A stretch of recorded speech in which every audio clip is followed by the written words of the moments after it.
So the biggest overhaul of the U.S. tax code in 30 years was signed into law only 8 short months ago.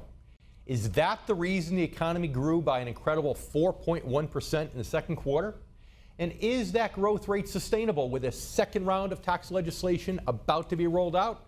Or could a trade war and massive debt derail the Trump train? Yes, it's time once again to tune out the hype and focus on the facts. Facts that matter to you, the income generation. Let's get started. Get ready to separate reality from myth. With us, David Scranton. David Scranton. David Scranton. David Scranton. But David Scranton says, hey, not so fast. How does it affect the markets? How does it affect the economy? Thanks to efficiencies in new technology and a staff of veteran analysts and portfolio managers, Sound Income Strategies strives to set new standards and bring institutional-style investing to your portfolio.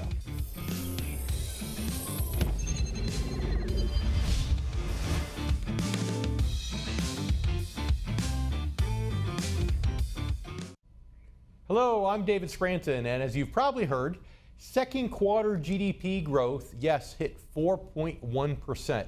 Its biggest jump in many, many years. And as you may recall, 4% economic growth was one of the president's chief campaign promises. He was quick to call the second quarter milestone a direct result of his tax cuts and proclaim that the growth was indeed sustainable. Is he right? Or could all the benefits of his tax plan be undermined by his controversial trade policies and out-of-control federal deficit? Joining us to help break it all down is our good friend and one of the most important financial thinkers of our time, Steve Forbes. But first, let's talk about the Trump tax overhaul and its impact so far. You know, Republicans are looking to schedule a House vote in September on a second round of tax reform legislation, a follow-up to last year's massive Tax Cuts and Jobs Act. The main idea of Tax Reform 2.0, as they call it, would be to make permanent the Jobs Act's temporary tax cuts for individual taxpayers.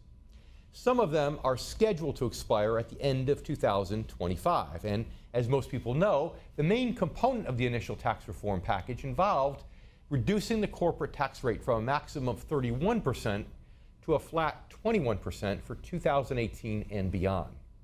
President Trump and other Republicans maintain that part of the plan played a major role in the 4.1% growth rate that the economy achieved in the second quarter. Most economists agree, but with some caveats.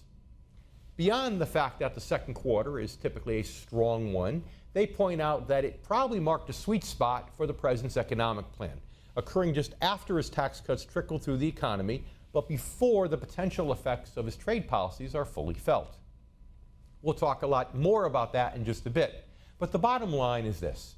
Many economists feel that neither this tax reform in its current form nor its proposed revisions are equipped to deliver 4% economic growth on an ongoing basis, or even 3% for that matter. Many have doubled down on the stance since the cuts have gone into effect, based in part on early reports about what corporations have been doing so far with all this saved and recaptured tax money. In fact, a recent study by the National Employment Law Project and the Roosevelt Institute revealed that most corporations have used the money primarily on stock repurchase plans, stock buybacks. Buybacks occur when a company takes profits, cash reserves, or borrowed money to purchase its own shares on the public market. A recent survey by CNBC had similar findings. Most respondents reported companies spending their tax windfall on buybacks, dividends, and debt paydowns, as opposed to direct reinvestments in the company for things like research, equipment upgrades, and employee raises. Of course, the practice of buybacks is nothing new. Though it had been barred in the United States until the Reagan administration, in recent years, American companies have been aggressively buying back their own stock. In fact, between 2004 and 2014, companies have spent $7 trillion on buying back their own shares. Federal Reserve data shows that buybacks are now equivalent to 4% of annual economic output, up from 0% in the 1990s. So if you're a regular viewer, and I hope you are, you've probably heard me talk about the buybacks as one of the so-called smoke and mirror tactics that corporations used throughout the era of quantitative easing to keep shareholders happy in the absence of real bottom line growth. While some experts argue that buybacks are a viable strategy that can help ensure a company's financial strength in the long run, other analysts disagree, particularly as the practice relates to the president's tax cuts. They maintain that the buybacks ultimately hurt corporate America, hurt American workers, and over time could starve the economy of the very growth the tax cuts were intended to achieve. Now, the basis of these arguments is the belief that buybacks make shareholders richer without making companies better or more competitive. Buybacks, they say, can draw money away from investments in the actual growth and advancement of the company, putting it at potential risk against foreign competitors who are investing their profits in things like technology and human resources. Which actually brings us to the most direct way in which some analysts feel the emphasis on buybacks could undermine the president's growth strategy, and that is the effects of these buybacks on workers. Salaried, hourly wage, and contract employees typically get nothing when companies buy back their own shares. That could be one reason why wage growth has continued to lag despite the creation of some 3.9 million new jobs under President Trump. This trend overlooks the important fact that these same workers are the very consumers and everyday investors that corporations need and depend on to ensure long-term stability and continued growth. If their salaries and opportunities aren't growing in sync with their companies or with the economy in general as a whole, one could argue that a three-legged stool could be missing one leg, destined to tip over. Question becomes, are other issues also causing the stool to wobble? We'll talk about that in just a bit, but now it's time to welcome Steve Forbes. We are absolutely thrilled to welcome back one of our favorite guests, Mr. Steve Forbes. Steve is editor-in-chief of Forbes Media and one of the nation's leading authorities on business, the economy, financial markets, and, in my opinion, lots of stuff. He is also the author of Reviving America, How Repealing Obamacare, Replacing the Tax Code, and Reforming the Fed Will Restore Hope and Prosperity. Steve, welcome back to the show. Good to be with you again, David. Thank you. So we were here in December, and I was really doubting whether or not we could see 4% GDP. I was thinking maybe 3 was more realistic with the tax cuts. And you said, no, we'll get to 4%. But did even you think that it would have happened this quickly in the second quarter of 2018? The answer actually is yes. I'm surprised we didn't see more of a bump in the first quarter because people began to anticipate late last year that this was going to come to pass. And that combined with deregulation, what Keynes called the animal spirits were starting to revive again. So when the tax cut actually came in, the president signed it. Businesses could start to invest more again. Consumers could look forward to a tax cut, not as big as I would have liked, but hey, better than what they'd been getting for the last decade or so. So yeah, 4% after 10 years of under 2%, that's just the beginning. Should be just the beginning. Just the beginning. I hope you're right. I mean, that's great. So you mentioned the two places here where we could have gotten an economic bump. One, of course, is consumers. And the other, of course, is the tax cut for businesses and corporations. My question for you is actually, if you had to guess, which of those two do you think has been the primary driver getting us from 2 to 4% GDP growth this quickly? I think the business side, not just because it helps business, but also it helps smaller businesses. And I think consumers felt that now they saw companies starting to invest again, starting to hire more again. They felt it's safe to start spending again.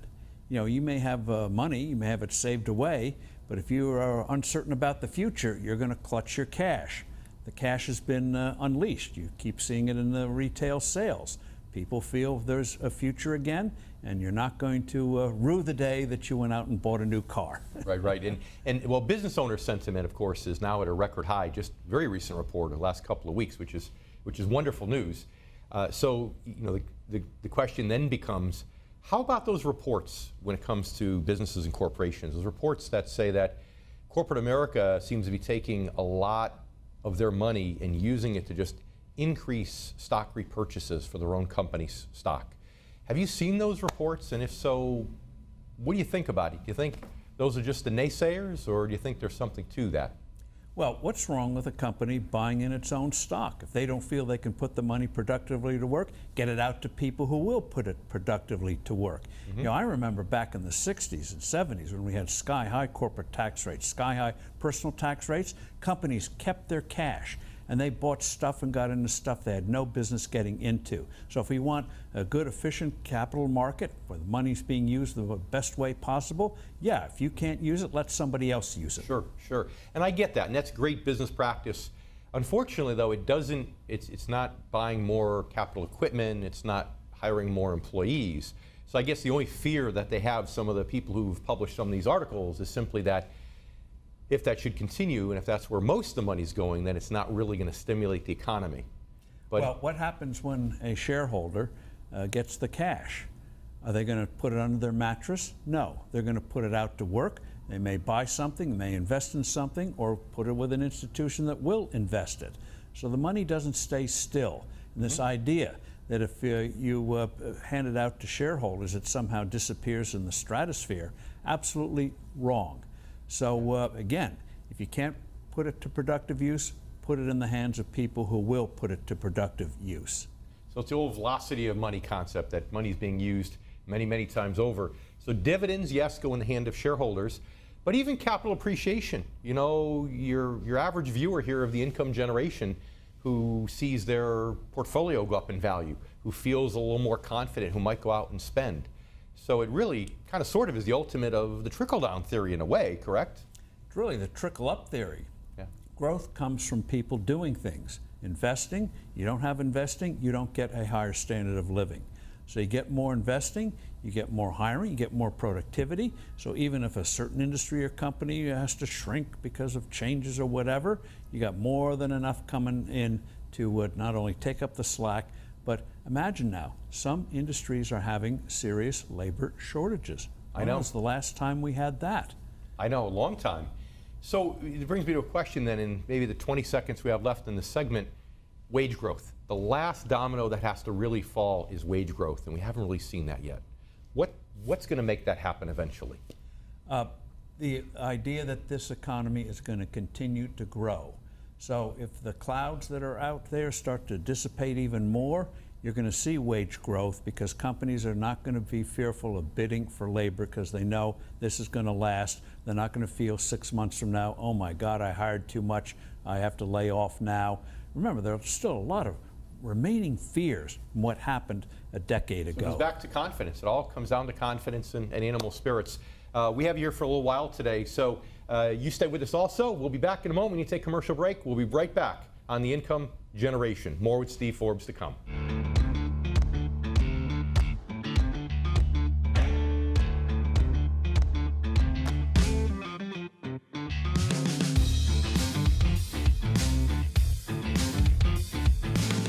David J. Scranton, Amazon bestselling author, money manager, and national TV host, is on a mission to educate baby boomers about the need to shift from growth to income. If you're at or near retirement, focusing on income over growth can make all the difference in the quality of your retirement. Each week, David educates America on his Newsmax TV show, The Income Generation, where he provides special reports and more to teach baby boomers about the income model. Call now for your free income kit from the Retirement Income Store, where baby boomers go for income.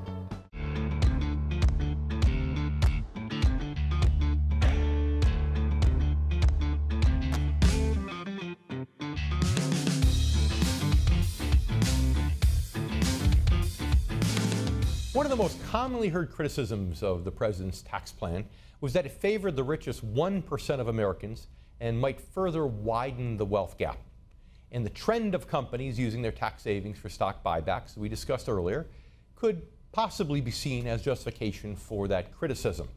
If wealthy shareholders are benefiting from the tax cuts to a far greater extent than consumers and everyday investors, then the question becomes, how long before that imbalance actually starts to impact things like retail sales, home buying, and economic growth overall? But even if you disagree with that criticism or feel it's overblown, it's harder to ignore the potentially troublesome relationship between the president's tax plan and the federal deficit. From the start, analysts cautioned that such a drastic reduction in federal tax revenue could push that already sky-high deficit even higher. Proponents for the plan, of course, hope that we can grow our way out of this, simply arguing that these tax cuts could pay for themselves by generating increased revenue, faster economic growth, in essence giving the government a smaller slice but from a much, much bigger pie. And while that might prove true in the long run, as mentioned earlier, some economists maintain that the level of growth achieved in the second quarter is not sustainable over time. Even the Federal Reserve has forecast GDP growth shrinking back to below 2% by 2020. What's more, in recent weeks, the White House has acknowledged that the deficit is growing faster than it had expected. The Office of Management and Budget last month revised its forecast from earlier this year to account for nearly $1 trillion of additional debt over the next decade. Keep in mind, the country's debt problem was already worsened by a drop in tax revenue during the Great Recession. In 2009, as companies were laying off hundreds of thousands of workers each month, corporate tax collections fell by almost a third. It was the largest drop since the Department of Commerce began keeping the data in the 1940s. The largest, that is, until this year. From January to June of this year, according to the Treasury Department, corporate tax payments fell by a third from the same period a year ago. The drop nearly reached a 75-year low as a share of the economy, according to current data. Complicating matters further, corporate tax payments are plunging and the deficit is soaring just as Congress is headed toward another fiscal shutdown at the end of September. Will we ever get a budget? Who knows? That's when this current spending bill signed by the president earlier this year expires. It's unlikely that lawmakers will pass another comprehensive budget, I believe, before that, meaning that Republicans will probably push for a stopgap spending bill in order to avoid yet another threat of a government shutdown. This entire scenario has become all too familiar, of course, in recent years, as lawmakers continue to kick the can down the road when it comes to dealing with the deficit and creating a balanced budget. And even if you support the tax cuts and believe the crux of the deficit issue has more to do with too much spending than it does too little revenue, well, so far, this administration hasn't yet quite been able to prove itself to be tight-fisted. In fact, the coming showdown brings the possibility of even more new spending. President Trump has pledged up to $12 billion in emergency relief for farmers hurt by the trade war. That has prompted demands for help from manufacturers, fishermen, and others being hit by these retaliatory tariffs. That, of course, brings up the third potential cloud on the horizon of all this good economic news that we've been hearing lately, and that's tariffs and the trade war. Where does it stand, and where is it headed? We'll talk about that in just a bit. But now it's time to welcome back our good friend, Steve Forbes. So it makes sense that the animal spirits will ultimately fuel some of these things that you're talking about, business owner confidence and even consumer confidence. But then the question becomes, is it sustainable? You know, when you get a tax cuts, of course, are a one-time thing, and that pushes up the GDP, gets you a big growth bump. But then if you don't get a tax cut every year, then how does that growth continue to sustain itself from a one-time event such as a tax cut? Or can it, in your opinion? Well, this is where the tax bill actually got it right, was when you reduce rates, that is reducing the price of investing, reducing the price of doing productive things. So it's not just a one-time keeping more of what you earn, but it also sets the stage to invest where you earn more in the future. So it's a twofer, an immediate impact on the pocketbook, positive, but also lowering the price of doing good things in the future. You get more of those good things. So I think in that sense it's sustainable, and if you combine it with doing more, which I think the Republicans should be out there outlining in a very specific way how they can do more, then by golly, again, you got a golden circle here. Virtuous circle. And it seems to me what you said is correct. The doing more is going to be ultimately a huge part of this, because you always do get, after a tax cut, a bump, and then things will pull back a little bit because people get used to that tax cut. So this is a great jump start that we never really had during the last administration, but it's a jump start now. And as long as they do a little bit more to keep it sustained, we should be in good shape. Well, I hope they don't do it little step by steps. I hope they go for the grand slam. The bases are loaded, no outs, no strikes on you. Go for it.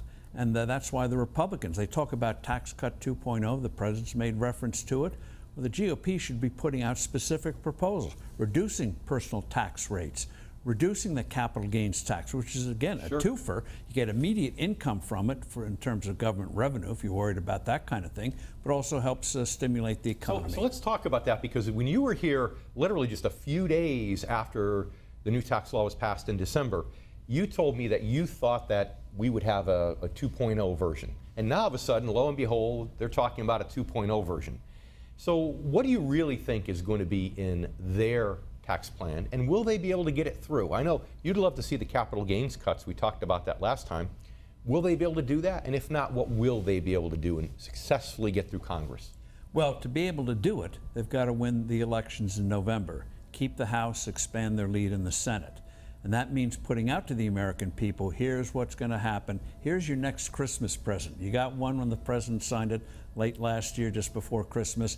Here's Christmas present number 2 if we win these elections. So if they win the elections, they'll do up what you might call cleaning up chores, like making the tax cuts permanent, stuff like that. But the real thing they have to do is reduce the personal tax rates so people get more, and takes away that issue from the Democrats more than ever before. Reduce the capital gains, and how about reducing the payroll tax, what they call FICA, Social Security? Suspend that a couple of points. So you're saying by being visible, doing what the Federal Reserve has done recently, and basically coming out and saying, look, this is what we're doing, this is our plan, might just help the Republicans stay in office in November. But how about the other side of the coin? How about as we see this wealth effect that we talked about earlier come through, where the stock market maybe takes another bump because corporations are buying back their stock. And now all of a sudden the liberals come in, they say, well, what the heck is going on here? You know, there's a bigger and bigger disparity between the classes. That's not good. It's kind of a tightrope they have to walk between now and election time. Isn't it kind of sort of true? Well, I think when people are beginning to feel, which is one reason why you'd never know it from the media, the temperature of the country is going down a tad.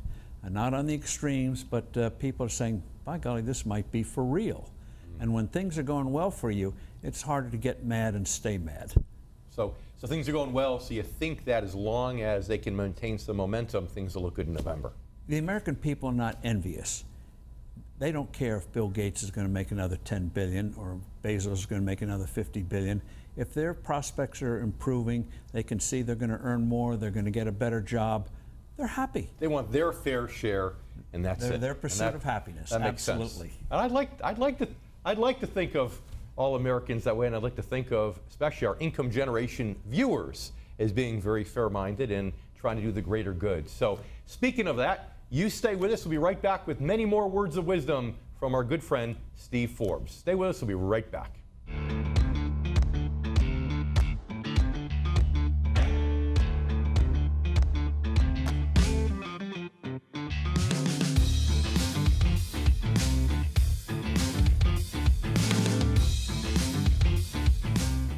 David J. Scranton, Amazon bestselling author, money manager, and national TV host, is on a mission to educate baby boomers about the need to shift from growth to income. If you're at or near retirement, focusing on income over growth can make all the difference in the quality of your retirement. Each week, David educates America on his Newsmax TV show, The Income Generation, where he provides special reports and more to teach baby boomers about the income model. Call now for your free income kit from the Retirement Income Store, where baby boomers go for income.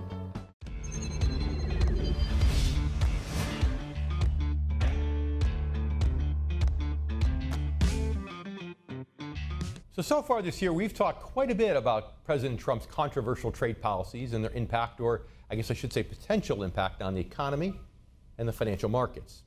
As for the markets, those impacts seem to have ebbed and flowed. Wall Street seems worried and nervous one day and then optimistic the next. Overall, big investors seem to be embracing a wait-and-see attitude with regard to how this trade war, as most people have come to call it, will ultimately play out. But in the meantime, many real effects from new tariffs have already been felt and are hitting hard in various sectors of the economy. Last week, Element Electronics, for example, closed its manufacturing plant in Winnsboro, South Carolina, becoming just the latest company to blame new tariffs for its decision to shut down operations and to lay off workers. In June, America's largest nail manufacturer, Mid-Continent Nail, was the first company to lay off workers and to cite tariffs as the reason. Then, in early July, Washington-based REC Silicon laid off 100 employees, saying the move was a direct result of the ongoing solar trade dispute between China and the United States. Other companies and industry groups have warned that higher tariffs will lead to even more job losses. The Solar Energy Industries Association, for example, estimates another 23,000 jobs in the solar industry alone could be lost. The U.S. Chamber of Commerce, meanwhile, has stated that the president's trade actions could lead to 2.6 million American job losses overall. We have already mentioned the impact to farmers, but new tariffs are hitting the auto industry also. Volvo is reportedly considering slashing jobs at its plant in Ridgeville, South Carolina, after having just opened it in June. And General Motors and BMW have both sent letters to the Commerce Department expressing their concerns regarding the new tariffs. In spite of it all, the president is pushing ahead with more new tariffs. It was reported recently that his administration will go ahead with tariffs on $16 billion of Chinese imports on August 23rd. Meanwhile, Beijing recently finalized another $16 billion on U.S. imports, continuing the tit-for-tat pattern by which the trade war has played out so far. More than likely, this pattern is the main reason Wall Street has been able to weather the trade war without too much drama so far, but also why it's been really having a struggle to really reach new record highs since the last record high in late January. And yes, during that time, volatility has remained high while the market has struggled to hit this peak. Major indices have trended mostly upward, despite impacts and the growing concerns over tariffs. It's also helped that the economy overall has remained strong based upon indicators including that 4.1% GDP growth we talked about earlier in the show. Moreover, there are still some who agree with the president's stance that trade wars are good and can be won. I'm interested to see what Steve Forbes' angle is on this again in just a minute, not to put him on the spot. But some of those people say that China's economy is less suited than ours to withstand the impacts of a trade war, and that we'll come out of this with more equitable tariffs, a stronger economy, and ultimately a new global competitive advantage. Now, that may all be true, but the question is, how long will it take, and will we be able to endure the pain between now and then? Some experts believe the Trump administration is underestimating the potential extent of that pain. An analysis recently by UBS, based upon the president's most recent Chinese tariff plans, forecast that the moves could cut fourth quarter GDP growth all the way down to 1.6%, shrink the earnings per share of S&P 500 companies by 6%, and force the Fed to put the brakes on further short-term interest rate hikes for the rest of the year. UBS added that a further escalation of Trump's tariff plan could potentially sink growth to well below 1% and put the Fed's planned March 2019 rate hike at risk as well. Now, naturally, that level of growth wouldn't be enough to allow his tax cuts to pay for themselves and rein in the federal deficit. If that should happen, could it finally force the stock market to realign with reality and make fundamental sense again? We'll talk about that more in just a bit. But now it's time to welcome back to our show Steve Forbes, talking about taxes, and now talking about actually the 2.0 version of the Republicans' tax plan moving forward. So you think that they might have a shot at getting capital gains reduction. What else do you think they might have a shot at getting through in this next iteration? What they have to do is ignore the Congressional Budget Office and these self-imposed restraints. You know, the CBO, as they call it, Congressional Budget Office, pretends it can predict the future. If it could, they wouldn't be working at the CBO. They'd be out buying lottery tickets, having the right numbers. But so what they should do is also propose cuts in income tax rates. For example, there's still a lot of confusion on pass-through corporations. Whether it's personal, they just made it hopelessly complicated. You take 10 points off the top tax rate, and boom, that goes away. Cut other tax rates like Reagan did. And that way, even though the CBO will howl, the Democrats will howl, the American people will applaud because they say, by golly, not only am I keeping more now, but I'm going to earn even more in the future. Hooray. Okay, so speaking of the CBO, some of the naysayers now are talking about that. They're saying, gosh, the deficit is growing. How long can we continue with tax cuts when we're running a deficit? We need to have a budget. We need to stick to a budget. And I know last time you were here, you said that, well, if we can get to 4%, we can grow our way out of it. We can ultimately bring more tax revenue in with lower rates. We're at 4% now. So I guess the question becomes, how long realistically will it take then for us to start seeing that, for us to see those higher tax revenues, so that the naysayers will stop and realize that maybe we can grow our way out of it? Well, what's amazing is revenues have held up where they were last year, despite this massive tax cut. So it shows that when you have more economic activity, which is people being able to do more things productively, the government benefits too. I'm not a big government guy, but if you want to grow government revenue, you have a vibrant economy. And so in terms of the future, what you want is more of a vibrant economy, growing 4 or 5%. And remember, investments don't happen overnight.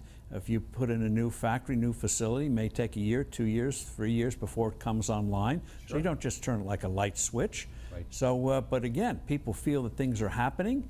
And in terms of the deficit, the problem is not government revenues. It's always been government spending. Yes. That's the problem. And yes. so to punish the American people because Washington can't say no to anything is backwards. The American people should not be punished because Washington can't get its act together.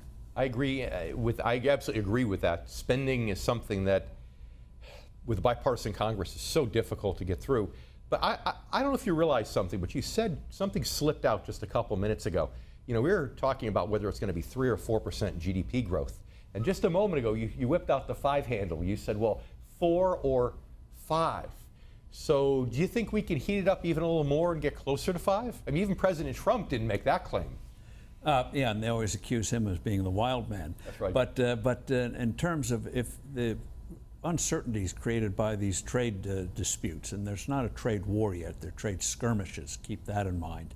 Mm-hmm. If they suddenly magically disappeared in the next few months, by golly, you would see 4 to 5%. Remember, this economy over time, this country grows 3.5% on average, which means you have some good years and bad years. We've had a decade of about 1.5%, 1.75% growth. 4 or 5% for several years is not a stretch given what we've been through.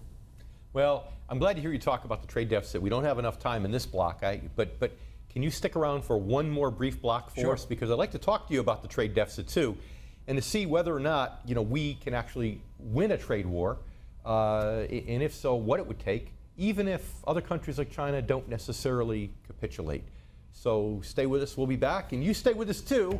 We have many more words of wisdom in our last segment here from our good friend Steve Forbes. Stay with us. We'll be right back on The Income Generation.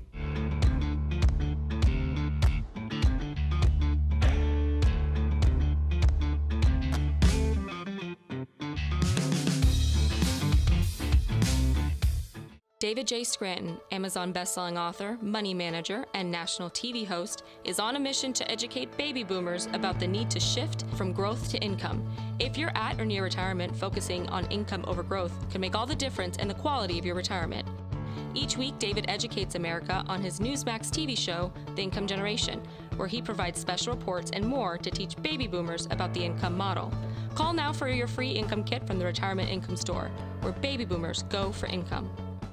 If you're near or in retirement, head over to theincomegeneration.com and download your special report written specifically for the needs of the income generation. Again, those born before 1966.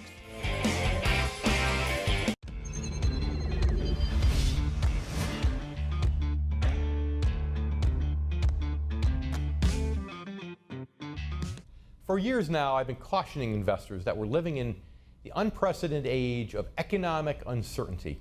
And it all started with the government's response to the financial crisis, using taxpayer dollars to bail out the big banks and launching one artificial stimulus program after another in a desperate effort to drag the economy out of recession and get it moving again. Holding short-term rates near zero and forcing everyday investors up the risk curve into the stock market. The list goes on and on. It was all basically experimental, and the results of all this massive experiment have yet to be determined. Therefore, the title, Our New Age of Economic Uncertainty. Adding to all the suspense is the fact that other economies around the world were influenced by our bad habits and launched extensive quantitative easing efforts of their own.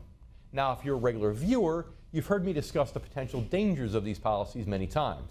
I originally warned of the risks in a 2008 newsletter to my clients when the first round of quantitative easing was announced by the Federal Reserve.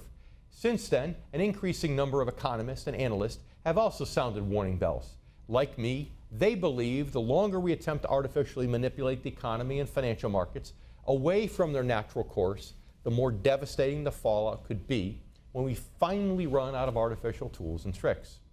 One could argue that the president's massive tax overhaul is yet just another experimental effort. There's little argument it will boost growth in the short term.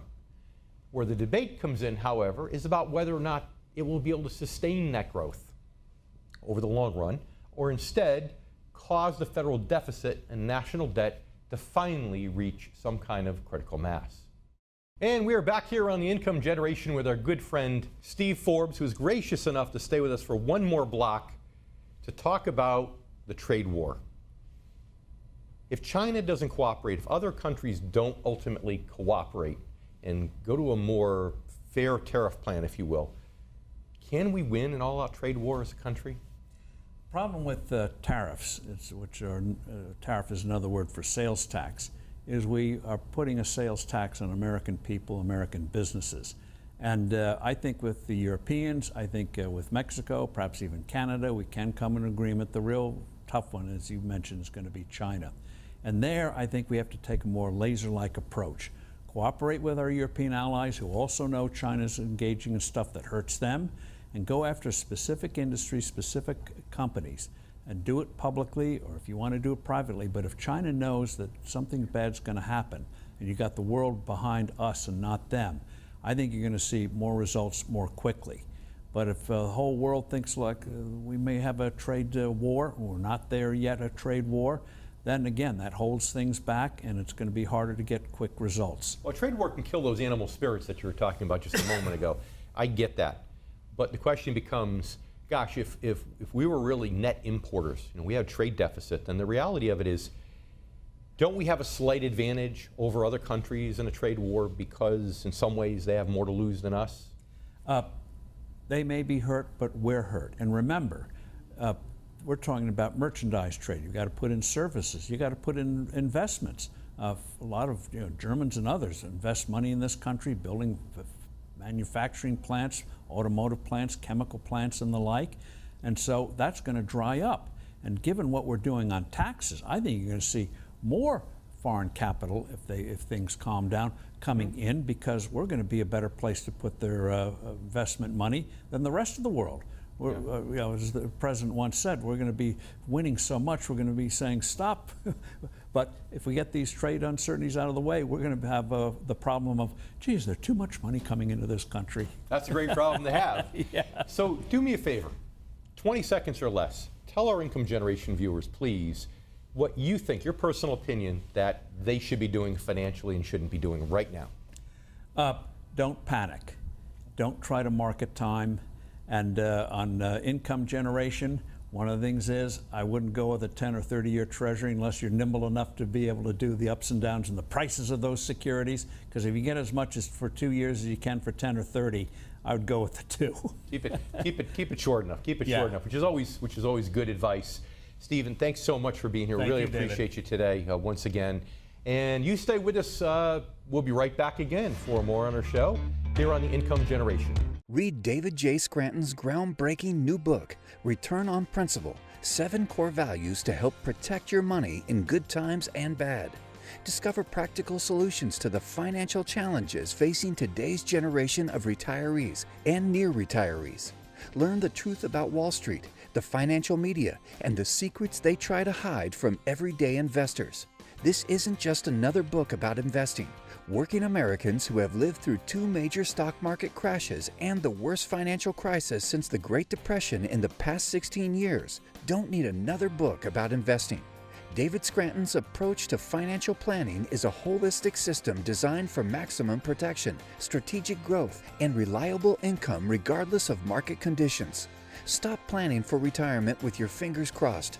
Read Return on Principle, 7 Core Values to Help Protect Your Money in Good Times and Bad. Available now.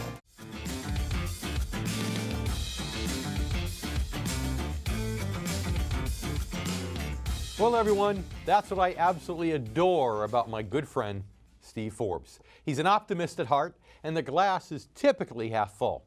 Although I came into today's show feeling much more cautious than Steve. I have to admit, he did help me feel a little bit more optimistic about some of the issues that we discussed today. At the start of the show, we discussed the fact that many corporations are spending the extra money generated by the recent tax cuts to buy back shares of their own stock, instead of reinvesting it into things like research, equipment upgrades, and employee raises. Some maintain that stock buybacks ultimately hurt corporate America and American workers, and over time could starve the economy of the growth that the tax cuts were intended to achieve. But as Steve Forbes mentioned, stock buybacks have the potential to be good for the economy. He explained that when companies reinvest their tax windfall into stock buybacks, shareholders receive the extra money generated from these buybacks in the form of dividends or increased value of the stock portfolio. And many will spend some extra money to buy things to help strengthen the economy. This is what we often refer to as the wealth effect. Since many people own stocks in their 401ks, when the market does well, they feel wealthier and are more likely to spend a bit more. Next, we address concerns that some have about the president's tax plan and what it could do to the federal deficit. These argue that such a drastic reduction in tax revenue could push the deficit even higher. They believe that the level of growth achieved in the second quarter, helped along by the tax cuts, is not sustainable. It'll only make the deficit worse. But when we spoke to Steve, he pointed out that the tax cuts essentially give taxpayers a double bonus. Not only do Americans have more money in their pocket today because of the lower tax rate, but they'll also be able to keep more of what they earn in the future. And he also said that if we can get the trade war squared away, we should be able to not only maintain the 4% GDP growth, but we might even, you heard him say this, we might even be able to hit 5%. Now, speaking of the trade war, earlier we mentioned how an escalation in the trade war with China would most likely slow down growth and cause trouble for the U.S. financial markets. Steve Forbes' take on the trade war was that the United States needs to take a more laser-like approach with its tariffs on China and needs to cooperate with our European allies. He feels that if China knows that the rest of the world stands behind the U.S., they'll realize that there will be consequences if they do something that hinders global trade. As a result, we could see better results than we've seen thus far. What's more, Steve feels that if the United States can work through the trade war issues and continue to lower the corporate tax rate, this can make the U.S. a much more attractive place for foreign companies to do business, which should increase the flow of foreign capital into the United States, thus increasing tax revenue. Clearly, I started today's show not feeling as optimistic as Steve Forbes when it comes to these issues, but just like going to the doctor, getting a second opinion can help to ensure that you're making the best decisions when it comes to planning and saving for retirement. Stick with us. We'll be right back on The Income Generation.